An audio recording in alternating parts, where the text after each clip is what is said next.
우리 기독교는 예수님의 부활에서 출발했습니다.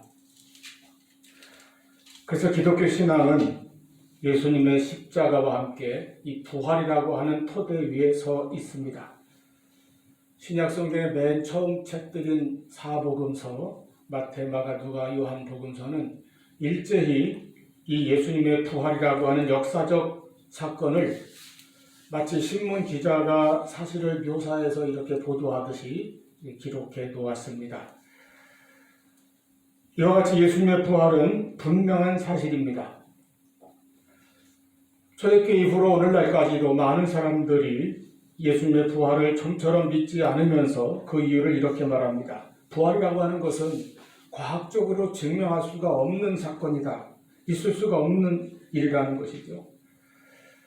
그런데 여러분, 어떤 사실이 또는 어떤 사건이 진실 또 혹은 진리라고 하는 것을 과학적으로만 증명해야 한다는 것은 참으로 무지한 생각입니다. 과학적인 증명이라는 것은 대체로 반복적인 관찰과 실험을 통해서 측정된 그 데이터나 통계가 있어야 증명이 되는 것입니다. 그런데 이 세상에서 이런 방법으로 증명할 수 있는 것은 그저 눈에 보이는 물질적인, 물리적인 몇 가지 사항들에 국한되어 있는 것이죠. 훨씬 많은, 그보다 더 많은 사실들을 우리는 과학적 증명, 그런 방법의 증명 없이도 사실로 혹은 진실로 믿고 받아들이지 않습니까? 일정한 조건에서 반복적인 실험을 할 수 없는 그런 사실들이 얼마나 많이 있어요. 가장 쉬운 예로 저나 여러분이나 지금 우리가 다 이렇게 한 사람 한 사람이 태어나서 지금까지 살아왔고 현재도 이렇게 살고 있습니다. 그런데 그 사실을, 내가 몇 년 전에 태어났다고 하는 그 사실을 과학적으로 증명할 수 있는 사람이 누가 있겠습니까? 여러분이 기억하고 있는 우리 각자의 생일에 내가 이 세상에 태어났다는 것을 과학적으로 증명해 본 적이 있습니까? 그것은 증명할 수가 없는 거예요. 그죠? 아무도 그런 것을 증명할 수 없습니다. 내가 지금 존재하고 있는 그 자체가 내가 태어났다고 하는 증거이고, 그리고 우리 부모님 나에게 알려주신 그 날짜가 내 생일이라고 하는 그냥 유일한 증거일 뿐입니다. 그걸 내가 믿고 지금까지 살고 있는 것이죠. 그리고 모든 사람들이 그것을 인정하는 것입니다. 자녀가 태어나면 분명히 엄마 아빠가 보았습니다. 품에 안았습니다. 그리고 그날을 분명히 기억하고 있고, 혹 증거가 필요하다고 하면은 병원의 기록이라든지 출생증명서, 저 이 출생증명서를 항상 2장 이 폰에 저장해 놓고 다니잖아요. 이것은 반복된 실험을 통해서 입증된 결과가 아니라 그냥 경험한 자의 기억과 또 주변의 여러 가지 정황 증거에 의해서 우리가 다 당연한 사실로 인정하고 있는 것입니다. 아까 말한 대로 물질적인 것이나 과학적으로 실험을 통해서 증명이 가능하지, 보이지 않는 인간의 정신적인 세계라든가 더더욱 영적인 영역에 있어서는 과학적 증명이라는 그 방법이 전혀 적용되지 않습니다. 그 황소년의 소나기라는 잔박한 소설에서 시골의 순박한 소년이 이제 자기 마을을 떠나 서울로 올라간다는 그 소녀를 생각하면서 밤에 호두를 까는 장면이 있어요. 제가 참 인상 깊게 읽었습니다. 호두를 맨손으로 막 까면서 이 호두를 그냥 맨손으로 까면 옷이 오를 수도 있다고 하는 어른들의 그 말씀이 머릿속에 지나갔지만 아랑곳하지 않고 열심히 깝니다. 그저 그 소녀가 떠나기 전에 이 근동에서 제일 맛있다는 호두 맛을 보여주고 싶은 그 마음이죠. 그 마음을, 그 두근거리고 애틋한 그 마음을, 사춘기 소년의 마음을 여러분 과학적으로 증명할 수 있습니까? 그 감정을 데이터로 이렇게 측정할 수 있습니까? 그래서 증명에는 2가지 방법이 있습니다. 하나는 바로 사람들이 좋아하는 과학적 증명이 있고요. 또 하나는 역사적 법적 증명이라고 하는 것입니다. 물은 100도씨에서 끓습니다. 이것은 우리가 얼마든지 여러 번의 실험을 통해서 확인할 수 있고, 그래서 그것을 과학적으로 입증할 수 있어요. 그렇지만 예를 들어서 어저께 이제 우리 교회 안팎으로 주말마다 이렇게 방역 소독을 하는데, 그동안 사용한 게 너무 작아서 좀 큰 용량이 큰 방역 이 분무기를 하나 구입을 했어요. 그래서 그것 이제 사용법도 익히고 할 겸 임태순군이 오후 2시, 1시 반경에 와서 그걸 다 써보고 가득 채워가지고 교회 안팎을 다 두루 방역했습니다. 이거는 본인밖에 모르는 일인데 이걸 증명하라고 하면 어떻게 합니까? 저는 제가 말하면 그냥 그대로 믿어요. 그렇게 믿을 수 있습니다. 혹시 만약에 그래도 내가 못 봐서 내가 안 본 것이니까 못 믿겠다 하는 사람이 있다고 한다면은 마침 그 시간에 우리 교회 앞에 주말까지 평일에 이렇게 큰 차라서 지하 못 들어가니까 여기 좀 대게 해달라고 부탁해서 주차하는 그 아저씨가 있어요. 큰 트럭을 가지고 있어요. 그분이 마침 그 시간에 거기 있어가지고 만났어요. 그분이 증인이 되는 것이죠. 이런 방법, 이것은 과학적인 방법은 아닙니다. 이것은 역사적, 법적 증명이라고 하는 것입니다. 그래서 여기에는 목격자, 증인 혹은 증거가 대단히 중요합니다. 예수님의 부활은 과학적으로는 증명할 수 없습니다. 왜냐하면 인류 역사상 반복해서 일어난 적이 없는 유일한 사건이기 때문입니다. 그러나 역사적, 법적으로는 얼마든지 분명하게 증명이 되는 사건입니다. 그러므로 확실한 역사적 사실로 우리가 믿습니다. 그 사실을 우리가 복음서에서 발견할 수 있고요.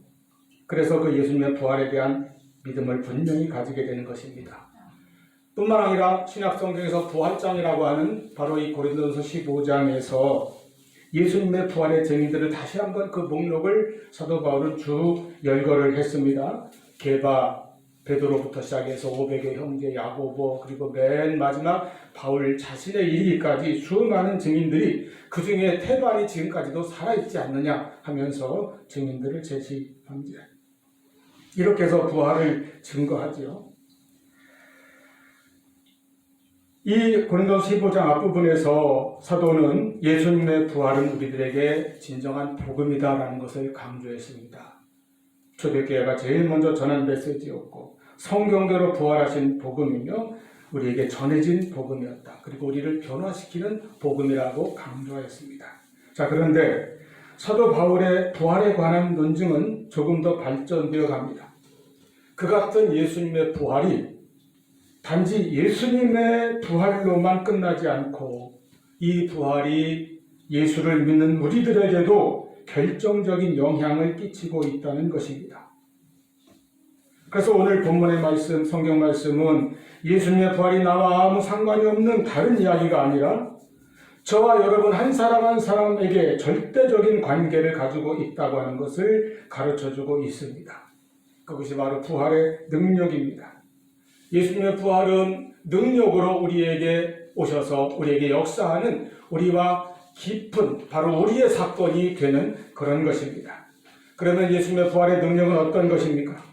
첫째로 부활의 능력은 우리의 구원을 확증해 주는 능력입니다.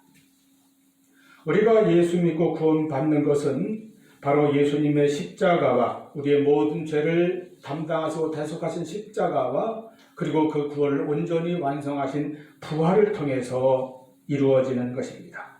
예수님께서는 십자가로 우리의 구원을 이루셨고 부활로 그것을 완성하시며 확증해 주십니다. 예수님의 부활은 그러므로 바로 우리의 믿음과 구원을 확실하게 보장해 준다는 것입니다. 오늘 본문 말씀에는 예수님의 부활에 대해서 역설적인 표현이 많이 기록되어 있습니다.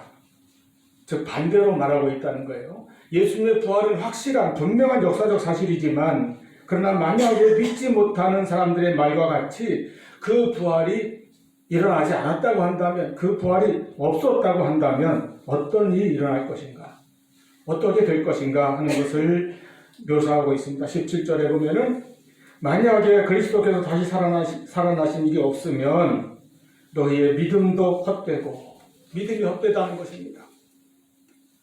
가지고 있는 그 믿음이 아무 가치가 없다는 것이에요. 그리고 너희가 여전히 죄 가운데 있을 것이요. 예수님이 십자가에서 우리의 죄를 다 담당하셨지만은 부활이 없다면 우리는 여전히 죄 가운데 있게 될 것이다. 그리고 18절 또한 그리스도 안에서 잠자는 자, 이 말은 예수 믿고 죽은 자를 말하는 것이죠. 먼저 죽은 자들, 잠자는 자도 망하였으리니. 왜 망합니까? 부활도 없고 구원도 없고 영생도 없다면 아무 소망도 없고 그냥 그걸로 다 끝나버리기 때문입니다. 그야말로 죽음으로 말미암아 인생이 망하는 것으로 끝났다는 거예요. 그리고 19절 우리에게 더더욱 와닿는 말씀이 있습니다. 만일 그리스도 안에서 우리가 바라는 것이 다만 이 세상의 삶뿐이면 모든 사람 가운데 우리가 더욱 불쌍한 자리라. 만약에 우리가 예수 믿고 신앙생활 하는데 그 신앙생활의 목적이 그 신앙생활하면서 우리가 바라는 것이 단지 그냥 이 세상에서의 삶, 여기서 우리가 잘 먹고 평안하고 건강하고 성공하고 그것만 우리가 목표로 신앙생활 한다면은 우리는 참 세상에서 불쌍한 자다. 이 좋은 봄날 아침에 여러분 이렇게 모여서 예배드리는 것이 무엇 때문입니까? 우리가 이 세상의 삶을 위해서 이렇게 모여서 예배드리는 것 아니지 않습니까? 그러므로 예수님의 부활이 없다면 예수 믿는 사람들은 사실은 불쌍한 자들이다. 이건 역설적인 표현이에요. 부활이 없다고 하는 사람들이 맞다면 그런 가정을 생각한다면 그렇게 된다는 거예요. 믿음도 헛되고 우리가 여전히 죄 가운데 있고 예수 믿고 죽은 사람들은 그냥 망한 것이고 우리는 참 불쌍한 사람들이다. 그러나 예수님의 부활은 분명한 사실입니다. 그렇기 때문에 그 모든 역설적인 표현이 반대가 되는 것이 맞는 것이죠. 우리 믿음은 결코 헛되지 아니하고 참된 믿음이 될 것입니다. 우리는 죄 가운데 있지 아니하고 그 모든 죄를 다 벗어버렸습니다. 죄를 이겼습니다. 십자가의 대속이 이제 우리에게 적용되게 된 것이기 때문입니다. 그리고 그리스도 안에서 자는 자, 예수 믿고 먼저 하나님의 부르심을 받은 자들은 천국의 안식과 평안을 누리고 있다는 것을 우리가 분명히 확신합니다. 그리고 우리는 세상에서 가장 불쌍한 자가 아니라 가장 복된 자들입니다. 왜 그렇습니까? 이 생만 바라는 것이 아니라 죽음 넘어 부활의 세계, 영원한 세계, 하나님의 나라를 우리는 분명히 믿고 바라보고 있기 때문입니다. 그리고 이 세상에 살면서도 이 부활의 믿음과 부활의 능력을 가지고 살아가는 사람들이기 때문입니다. 이와 같이 예수님의 부활로 말미암아 우리는 구원의 확신, 곧 영생의 믿음과 소망을 분명히 가질 수 있게 되었습니다. 여러분에게도 그 믿음이, 그 확신이 분명히 있기를 바랍니다. 저는 중고등학교 때에 그 우리나라의 일제강점기 시기에 조국의 독립을 위해서 목숨 바쳐 싸운 그 열사들에 대한 이야기 또 그런 책들을 많이 좋아했어요. 아마 청소년들이 대체로 그러겠죠. 한중근 의사의 그 남산에 세워진 그 돌 그 뒤에 있는 그 글씨도 막 한자로 외우기도 하고 김구 선생의 나의 소원 같은 걸 읽으면서 가슴이 뜨거워지기도 하고 홍범도라든가 이런 분들이 그 만주판에서 무력으로 일본군과 맞서서 싸운 이야기들이 다 아주 훌륭한 그 교훈을 줍니다. 그런가 하면 국내에서 동포들을 일깨우면서 그들의 정신적인 지도자 역할을 했던 분들도 참 존경스럽습니다. 고당 조만식 선생이나 남강 이순 선생 같은 분들 참 훌륭한 분들. 그런 분들 가운데 제가 참 좋아하는 인물은 월남 이상재 선생입니다. 이상재 선생이 독실한 크리스찬이기 때문에 그 이상재 선생의 일화 가운데 이런 이야기가 있습니다. 이분이 하도 독립운동을 이렇게 지원하고 또 이 강연회 같은 것을 열어서 이제 국민들을 일깨우고 자꾸 그렇게 의식을 고취시키고 하니까 그것을 이제 일제가 아주 눈에 가시처럼 여겨가지고 때로는 잡아서 옥에 가두기도 하고 괴롭히기도 하고 뭐 고초를 겪게도 하고 그랬어도 절대로 이분이 그 의기가 꺾이지 않으니까 이제 방법을 바꾸어서 회유를 좀 했다고 합니다. 그래서 하루는 또 그날도 일본인 신문 기자가 평소에 안면이 있는 일본인 기자가 이 돈다발을 말이죠. 신문지 한 뭉치 싸가지고 와가지고 이렇게 보여주면서 선생님 이제는 좀 그만 좀 그런 거 하시고 이 돈으로 시골에 내려가서 편하게 여생을 좀 보내시지요. 이 노후에 좀 편안하게 보내야 되지 않겠습니까? 그랬더니 이상재 선생님이 대답하는 말이 껄끄러워서 나는 돈으로 사는 사람이 아니요. 나는 하나님의 말씀으로 사는 사람이야 하고 꾸짖더라는 겁니다. 그래서 이 기자가 어이가 없어서 아니 선생님 도대체 얼마나 살려고 그렇게 고집을 부리십니까? 인도의 간디는 100살을 살아야 한다고 했다는데, 영국의 아무개는 또 얼마를 산다고 장담했다는데, 선생님은 도대체 몇 살이나 사실 것 같습니까? 하고 물었다지요. 그랬더니 하는 말이, 이 사람아, 사람이 났으면 영원히 살아야지 죽기는 왜 죽나? 또 기자가 참 어이가 없어서, 아니 진시황도 불로 불사약을 못 구해서 죽었는데 선생님은 무슨 뭐 더 좋은 약이라도 드셨습니까? 그랬더니, 먹었지. 나는 너희 천황도 못 먹는 영생 불사약을 내가 먹었지. 그래서 나는 죽지 않고 일본이 앞으로 망하고 너희 군국주의자들이 다 처단받는 것을 내가 다 볼 거야. 이렇게 큰 소리 치더랍니다. 아니, 그런 이야기 있습니까? 그런 이야기 어디 있습니까? 그랬더니 그 이상 선생님이 방에 있는 책상 위에 놓여있는 성경책을 보여주면서, 여기 이게 영생 불사약이야. 여기 써있지. 구약, 신약. 이걸 먹고 내가 영생하는데, 이게 하나님의 말씀이고 예수님의 말씀인데, 나는 이 말씀대로 사는 사람이야. 나에게 영생이 있고 내가 죽더라도 나는 부활할 것이야. 얼마나 대단한 미래입니까? 이런 부활의 믿음, 구원의 확신, 영생의 확신을 우리 모두 분명히 가지고 살아가시기를 바랍니다. 그러면 세상에서 구차하게 살지 않습니다. 그 사람들한테 아부하고 구걸하고 그렇게 살지 아니하고 당당하게 살 수 있는 권세가 우리에게 주어질 수 있는 것입니다. 예수님의 부활에는 이와 같이 우리 믿는 자들의 구원을 확증해주는 능력이 있습니다. 22절 말씀에, 아담 안에서 모든 사람이 죽은 것 같이 그리스도 안에서 모든 사람이 삶을 얻으리라. 아담의 범죄는 모든 인류에게 죽음을 가져왔습니다. 죄의 삭은 사망이기 때문입니다. 그래서 죄와 함께 인간에게 죽음과 멸망이 들어왔습니다. 이것이 인간의 운명이 되었습니다. 그러나 예수님의 부활은 그와 같은 모든 인류에게, 믿는 자들에게 생명을, 영생을 가져온 것입니다. 이것이 부활의 능력입니다. 이 예수님의 부활의 능력을 믿는 믿음 안에서 구원의 확신을 더 굳건하게 가지고 담대하게 살아가시기를 축원합니다. 두 번째로, 예수님의 부활에는 죽음을 이기는 능력이 있습니다. 이것이 부활의 능력입니다. 여러분, 죽음이라고 하는 것은 이 세상에서 가장 강력한 권세입니다. 이 세상에서 가장 강한 것이 무엇인가에 대해서 많은 사람들이 그것은 돈이다, 또 어떤 사람은 권력이다, 뭐 여러 가지로 각자 의견을 내놓기도 합니다. 그럴 수 있습니다. 그러나 그것보다 더 강한 것, 그것이 바로 죽음이라고 하는 것입니다. 죽음 앞에서는 그 누구도 꼼짝하지 못해요. 세상의 모든 돈을 다 가진 것 같았던 재벌그룹 회장도 죽음 앞에서는 그냥 끌려갈 수밖에 없고, 전직 대통령도 다 줄줄이 죽음에 삼켜짐을 당하는 것을 우리가 봅니다. 모든 것을 험으로 돌려버리는 권능이 죽음에게 있습니다. 그리고 살고 있는 어떤 사람도 이 죽음을 피할 수 없는 것이 바로 인생입니다. 그래서 이 죽음보다 더 강한 것이 세상에는 없습니다. 그러나 예수님은 바로 그 죽음까지도 이기신 분입니다. 그것이 예수님의 부활. 예수님이 2000년에 부활하심으로 말미암아 이미 그 죽음을 이기셨습니다. 그리고 예수님께서는 그 부활의 승리와 권능을 우리에게도 주신다고 말씀하셨습니다. 여러분, 아까 본문에 만약에 예수님의 부활이 없다면 어떻다고 그랬어요? 우리 믿음도 헛되고 죄 가운데 우리가 여전히 있을 것이며, 앞서 먼저 간 성도들의 죽음도 그냥 실패하는 죽음, 소망 없는 죽음이 되고 말고, 기독교는 헛된 것이고 신자들은 세상에서 가장 불쌍한 자들일 것이다, 이 될 것이다 라고 말했습니다.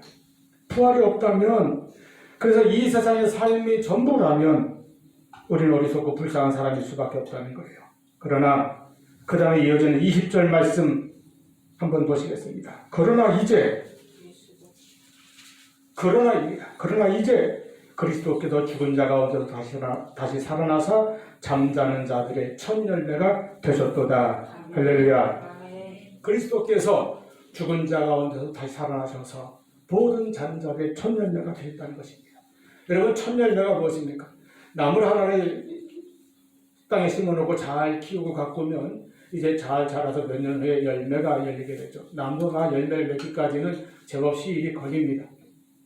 그러나 그 나무에서 첫 열매가 열리고 나면 그 이후에는 그 나무에서 똑같은 열매가 계속해서 열릴 것을 우리가 분명히 믿고 알 수가 있습니다. 왜냐하면 첫 열매를 보아서 아는 것입니다. 첫 열매는 모든 열매를 대표합니다. 그래서 이스라엘 백성들이 수확한 곡식 가운데 첫 열매를 하나님께 바치지 않았습니까? 그렇게 함으로써 자기가 얻은 모든 수확물이 하나님께로부터 온 것이며 그것을 전부 하나님께 드린다고 하는 믿음을 표현한 것이에요. 첫 열매는 그와 같이 대표성을 가지고 있습니다. 예수님이 죽음을 이기고 부활하셨다는 것은 무엇을 의미합니까? 예수님의 부활 이후에 그 예수를 믿고 따라올 모든 성도들의 부활을 보증한다는 것입니다. 예수님의 부활을 보면 그 다음에 우리도 다 따라서 그 부활에 참여할 수 있게 된다는 것을 알 수 있다는 이야기입니다.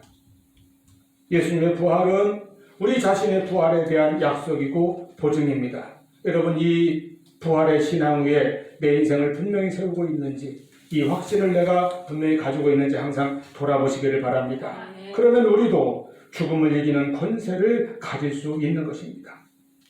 예수님의 부활이 있기에 그 예수님의 부활을 믿고 따르는 성도들의 부활도 이어진다는 것입니다. 그래서 예수님의 부활이 내 부활의 소망이 되고 우리에게 기쁨이 되고 우리의 미래의 모습에 대한 보장이 될 수 있는 것입니다. 예수님의 부활은 우리 인생의 마지막을 보여주는 장면입니다. 우리 인생도 한평 무덤에서 끝나는 것이 아니라 영광스러운 부활과 영생으로 이어질 것을 미리 보여주는 사건이 바로 예수님의 부활입니다. 여러분 혹시 그리고 그 다음에는 이라고 하는 타이틀이 붙어있는 전도지를 보신 적이 있으신지 모르겠어요. 하는 게 고등학교 때인가 보고 굉장히 그 머릿속에 깊이 남아있어요. 그리고 그 다음에는 이라고 하는 이 문구는 로마 우르반 대학교 대강당에 새겨져 있는 글이라고 합니다. 오래전에 로마 법대 졸업반에 가난한 고학생 한 사람이 있었습니다. 아주 명석하지만은 항상 경제적인 어려움이 심해서 학업에 너무 힘들었던 이 가난한 고학생이 필립 메리라고 하는 자선사업을 많이 한다고 소문이 난 그 부자 노인을 찾아가서 도움을 청했습니다. 메리 노인은 그의 사정을 다 듣고 요청을 들은 후에 그 요청을 들어주기로 허락한 다음에 다음과 같은 질문하였습니다. 자, 내가 돈을 주겠소. 그런데 이 돈으로 무엇을 하겠소? 예, 그걸로 우선 법대를 끝까지 마쳐야겠습니다. 그리고 그 다음에는 변호사가 됩니다. 그리고 그 다음에는 돈을 열심히 벌어야겠지요. 그리고 그 다음에는 집을 짓겠습니다. 그리고 그 다음에는 마차를 준비해야 될 것 같습니다. 지금으로 말하면 이제 자동차를 한 대 산다는 거죠. 그리고 그 다음에는 결혼해야지요. 그리고 그 다음에는 자녀를 낳아서 잘 양육해야지요. 그리고 그 다음에는 그리고 뭐 변호사 사업을 좀 더 확장해가지고 더 많은 사람들의 공익을 위해서 좀 봉사도 하고 그러겠습니다. 그리고 그 다음에는 저도 이제 나이가 많아지겠죠. 그러면 제자들도 육성하고 또 어려운 사람들의 인권과 공의를 위해서 더 헌신하겠습니다. 그리고 그 다음에는 점점 더 늙게 되겠죠. 그리고 그 다음에는 똑같은 질문을 계속했는데 여기서 이 젊은 법학도는 대답을 멈추고 깊은 생각에 잠기게 되었습니다. 어느 날인가 내 심장이 멎고 내 피가 식게 될 것이다. 나를 위한 장례식이 열리고 공동묘지에는 무덤이 하나 더 늘어날 것이고 나는 서서히 모든 사람들의 기억 속에서 잊혀질 것이다. 그리고 영원히 망각 속으로 사라질 것이다. 이런 생각입니다. 그래서 아무 대답도 하지 못하는 이 젊은이를 향해서 내리 노인은 엄숙히 입을 열었습니다. 그리고 그 다음에는 사망이다. 그리고 그 다음에는 심판이다. 그리고 그 다음에는 영원이다. 예수 안에서는 영원한 구원, 예수 밖에서는 영원한 멸망이다. 자, 원하던 돈 뭉치는 받아들었는데 이 젊은이 마음에 큰 고민이 생기게 되었습니다. 자나깨나 머릿속에서 그 말이 떠나지 않아. 그리고 그 다음에는 영원이다. 비록 그 음성은 부드러웠으나 그 마음에 강렬히 와 닿는 이 말을 지워버릴 수가 없었습니다. 마침내 그는 오랜 고뇌 끝에 자기 인생을 그냥 이 세상에서만 살다가 영원히 끝나버리는 그런 인생으로 만들지 않기로 하고 예수 그리스도를 구주로 믿고 하나님의 사람으로 평생을 헌신하며 살았다고 합니다. 그래서 훗날 대학교 총장이 되었을 때에 학교 도서관에 그리고 그 다음에는 라고 하는 이 경구를 새겨놓았다고 하는 이야기죠. 여러분도 스스로에게 앞으로 인생의 계획을 떠올리면서 한번 물어보시기 바랍니다. 그리고 그 다음에는 무엇이 올 것인가? 사람들은 모두 어디론가 바삐 가고 있습니다. 참 부지런히 열심히 노력하며 삽니다. 그런데 언젠가는 그 모든 것이 끝에 도달하게 될 것입니다. 영원한 구원이든 영원한 멸망이든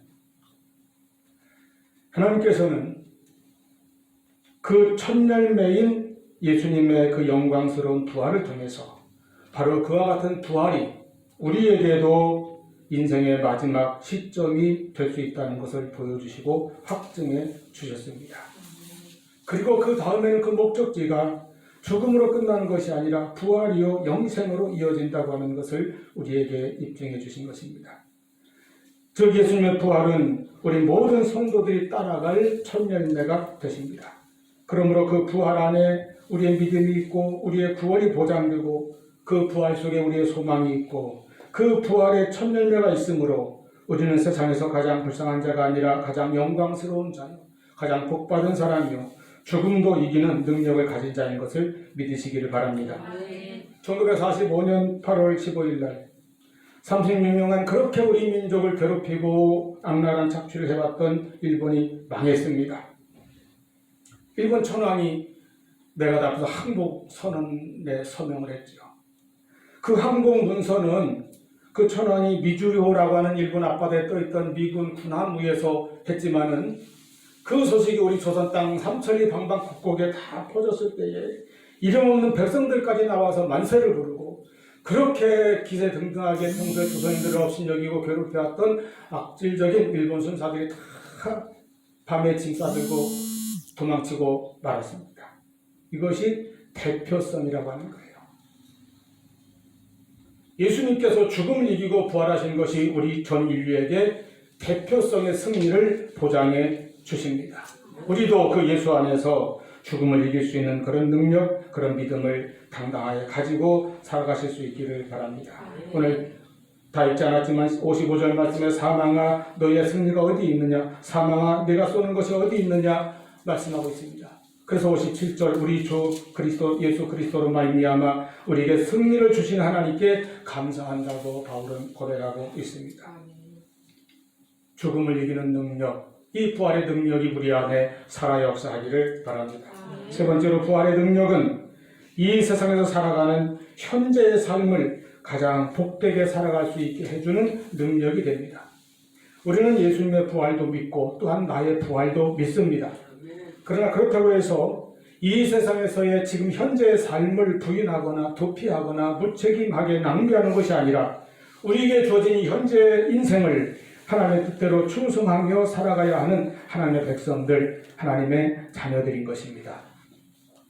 초대교회 가운데 데살로니가 교회에는 예수님의 재림을 너무 열심히 믿은 나머지, 너무 사모한 나머지 그냥 재림이 금방 당장 이루어질 것으로 그렇게 생각하고 아무 일도 하지 않고 요즘식으로 말한다면 직장도 학교도 가정도 다 팽개치고 그냥 교회 안에 모여서 하늘만 쳐다보는 그런 무리들이 있었다고 그래요. 수십 년 전 우리나라에도 그런 그 다미선교를 비롯한 시한부 종말론자들의 그런 한번 지나간 적이 있었죠. 그런 행태가 그런 일들이 초대교회 때 있었던 것입니다. 그들에 대해 사도 바울은 그런 신앙과 생활 태도가 잘못된 것을 엄히 지적하고 책망하고 권면하였습니다. 권면을 듣지 않으면 그들을 아주 끊어버리라고 그렇게까지 강경하게 말했습니다. 마찬가지로 우리가 부활과 내세에 대한 확신을 가졌다고 해서 이 세상에서의 삶을 포기하거나 회피하거나 게을리하며 살아가는 것은 아닙니다. 요한 웨슬레는 청년 때 별명이 메소디스트, 이 규칙주의자입니다. 거기서 이제 오늘날 감리교단의 그 교파 이름도 나온 것이죠. 그런 웨슬레에게 오늘날 어떤 사람이 물었다고 합니다. 당신이 만약 내일 밤 12시에 딱 죽는다고 한다면 내일 하루 무엇을 할 것입니까? 만 하루가 남아있다는 것이죠. 메소디스트답게 웨슬레는 특별히 깊이 고민하지도 않고 이렇게 대답했다고 합니다. 예, 저는 내일 하루를 계획된 예정대로 일정대로 똑같이 살 것입니다. 아침에는 글로체스터에서 설교하고 오후에는 특수배로 마차를 타고 가서 거기서 설교할 것이고 저녁에는 이미 광고한 회의를 진행할 것입니다. 그리고 끝나면 내 친구 마틴 집을 방문해서 차를 마시며 대화하고 교제를 나눌 것입니다. 그리고 돌아와서 밤 10시에 잠자리에 들 것이고 내일 12시에 나는 영광스러운 천국에서 깨어날 것입니다. 이렇게 대답했다고 합니다. 이러한 삶의 자세가 미래의 부활의 영광을 바라보는 자의 충성되고 또한 담대한 모습입니다. 우리에게 부활의 신앙이 확실하기에 그 부활의 능력을 우리가 가졌기에 우리는 오늘의 현실도 하나님이 나에게 주신 내 사명을 위해서 주님을 위하여 더욱더 충성하며 열심히 살아가는 그런 자세를 우리가 가지게 된다는 것입니다. 58절에 그러므로 내 사랑하는 형제들아 견실하며 흔들리지 말고 항상 주의 일에 더욱 힘쓰는 자들이 되라. 이는 너희 수고가 주 안에서 헛되지 않은 줄 알미라 말씀하고 있습니다. 우리에게 부활의 능력이 있기에 우리가 현실에서 이 세상에서 어떤 어려운 일을 당하여도 넘어지거나 상처를 입거나 패배한다 할지라도 거기서 절망하나 낙심하지 아니하고 다시 일어나 내 짐을 힘차게 지고 앞으로 나갈 수 있는 것은 나에게 부활의 확신과 소망과 능력이 있기 때문입니다. 이와 같은 믿음으로 오늘도 내일도 더욱 열심히 주 안에서 힘차게 살아가는 우리 모두가 될 수 있기를 축원합니다. 또 하시겠습니다.